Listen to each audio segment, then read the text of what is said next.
दोस्तों नमस्कार। मैं नीरज आपका अपने कार्यक्रम विचार चक्र में स्वागत करता हूं। बातें मुझे बहुत थोड़ी सी करनी है, परंतु ये सभी बातें बहुत ही जरूरी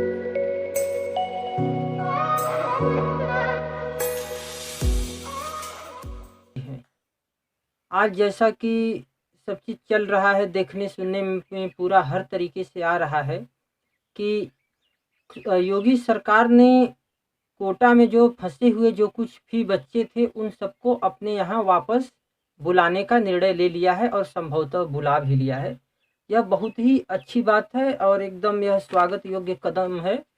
इसकी तारीफ होनी चाहिए कि उन्होंने बहुत ही अच्छा निर्णय लिया है कि स्टूडेंट जो वहाँ पे फंसे हुए थे कोटा में, जो कि लॉकडाउन फेज 1 में फर्स्ट में जो कि 21 दिन का था, उसको उन्होंने किसी तरीके से झेल लिया है। परंतु ये जो 19 दिन का दोबारा लॉकडाउन बढ़ा है, इसको झेलना उनके लिए बहुत ही मुश्किल साबित हो रहा है और ये लोग काफ़ी डिप्रेस्ड महसूस कर रहे थे। बेहद ही कई गुना ज़्यादा ये लोग तनाव में महसूस कर रहे थे, जिसमें छात्र छात्राएं दोनों शामिल हैं और ये लोग काफ़ी परेशान थे, मतलब कि जिनका बयान करना भी मुश्किल था।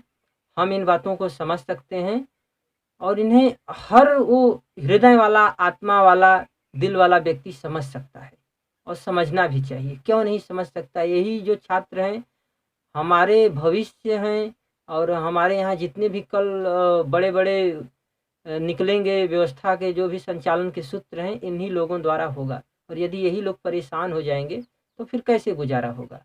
ठीक, ये भी बहुत अच्छी बात है। ये हो गया पॉइंट नंबर 1। हम पॉइंट नंबर 2 के बारे में चर्चा करेंगे कि बिहार के जो एक और विधायक थे, बीजेपी के विधायक थे, उन्होंने भी अपने बेटे को या बेटी को 2 गाड़ियों में वहाँ के एक अधिकारी से खाना पूर्ति अपना कागज का करवा करके वे लोग लाए अपने बच्चे को। ये भी बहुत अच्छी बात है और भी कई सारे बच्चे वहाँ पे फंसे हुए थे, वे लोग भी मांग बराबर कर रहे हैं कि करीब हम लोग 30,000 हैं, हम लोगों को अपने अपने क्षेत्रों में जाने का मौका दिया जाए।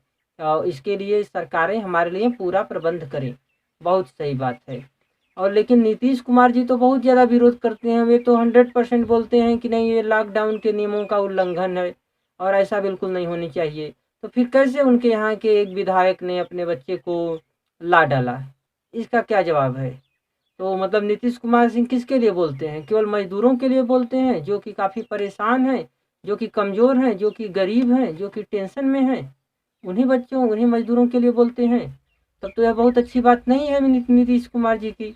नीतीश कुमार जी, यदि आप सब कुछ जानते हैं कि नहीं, केवल उन्हीं बच्चों को नहीं लाया जा सकता है, काफ़ी गरीब मजदूर भी, प्रवासी मजदूर भी हैं जो बाहर क्षेत्रों में फंसे हुए हैं। उनके पास खाने को नहीं है, उनके पास रहने को नहीं है, उनकी नौकरियां छूट चुकी हैं, उनकी स्थिति बहुत बुरी हो चुकी है, इतनी बुरी कि जिसका बयान भी नहीं किया जा सकता है। ये तो जितने भी बच्चे थे ये लोग मध्यम वर्ग के बच्चे थे, इनके पास पैसे थे, कम से कम इतनी बुरी स्थिति नहीं है कि ये लोग रोड पे सोएं या फिर किसी तरीके से रहें। ये लोग तनाव में थे, इससे कोई इनकार नहीं कर सकता था, कर सकता है। लेकिन क्या ये जो मजदूर हैं, क्या ये लोग तनाव में नहीं हैं? क्या ये लोग खुशी की ज़िंदगी जी रहे हैं?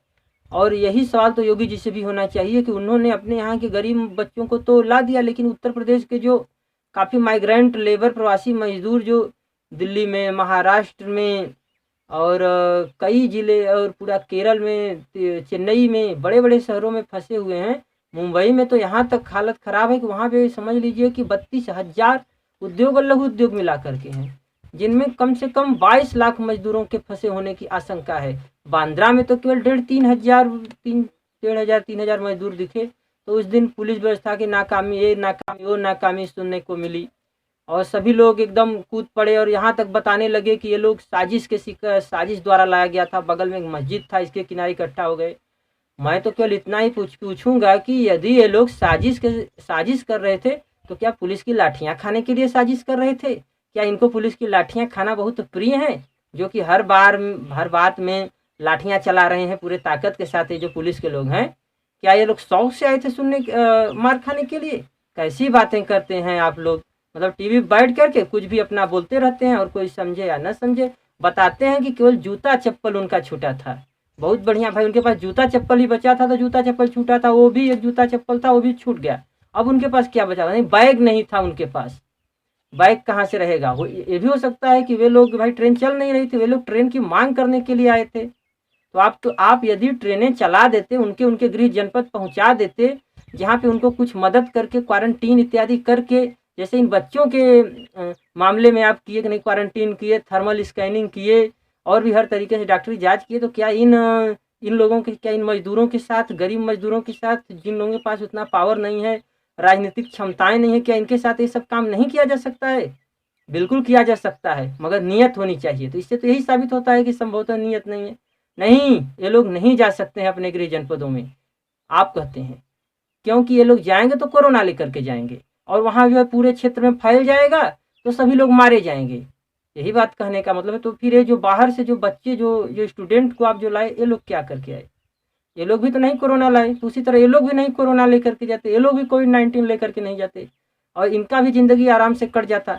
लेकिन अभी इनकी समस्याएं दिन पर दिन बढ़ती जा रही हैं। इसके कई सारे उदाहरण सामने आ रहे हैं। बांद्रा में लोग बाहर निकल के आए और इसके बाद यहाँ पे निकल कर के आए, क्या नाम है, सूरत में निकल कर के आए, आगजनी भी की, काफ़ी लोग अरेस्ट हुई वगैरह भी हुए।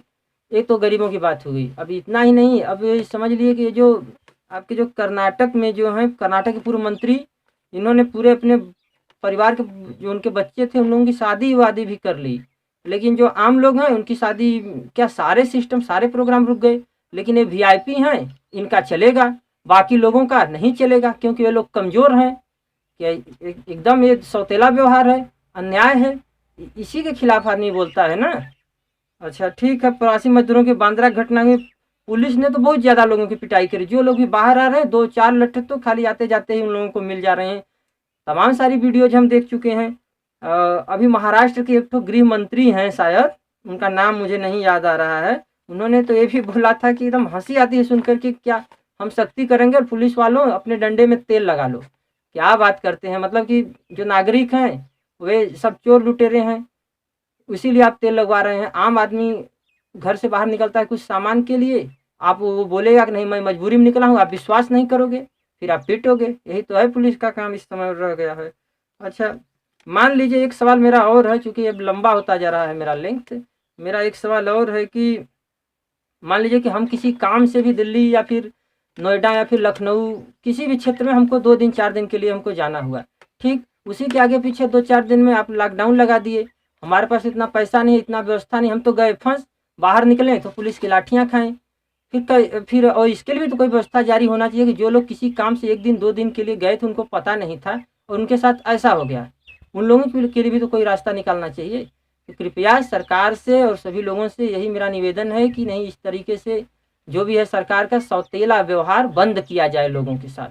और जहाँ पे जो भी माइग्रेंट लेबर फंसे हुए हैं उनको ससम्मान, उनके लिए एक विशेष तरीके की ट्रेन चला करके जो लोग जाना चाहते हैं उनके उनके घर पहुँचाया जाए, उनकी आर्थिक मदद की जाए, क्योंकि कोरोना एक महामारी है, इससे कोई इनकार नहीं कर सकता। मगर परंतु ये लोग रीढ़ हैं, हमारे समाज के ये लोग रीढ़ हैं, पैर हैं, इन्हीं लोगों के भरोसे पूरा समाज और सिस्टम चल रहा है। इसलिए मजदूरों को अब असहाय और कमज़ोर न समझ करके उनका पूरा हेल्प किया जाए। और इसके अलावा एक चीज़ और बात है कि नहीं, कुछ देशों में लॉकडाउन नहीं है, बिना लॉकडाउन के भी कुछ देश चल रहे हैं अभी तक, उनकी मैं लिस्ट नीचे दे रहा हूँ और अगले वीडियो में हो सकता है मैं इस बारे में भी चर्चा करूँ। धन्यवाद।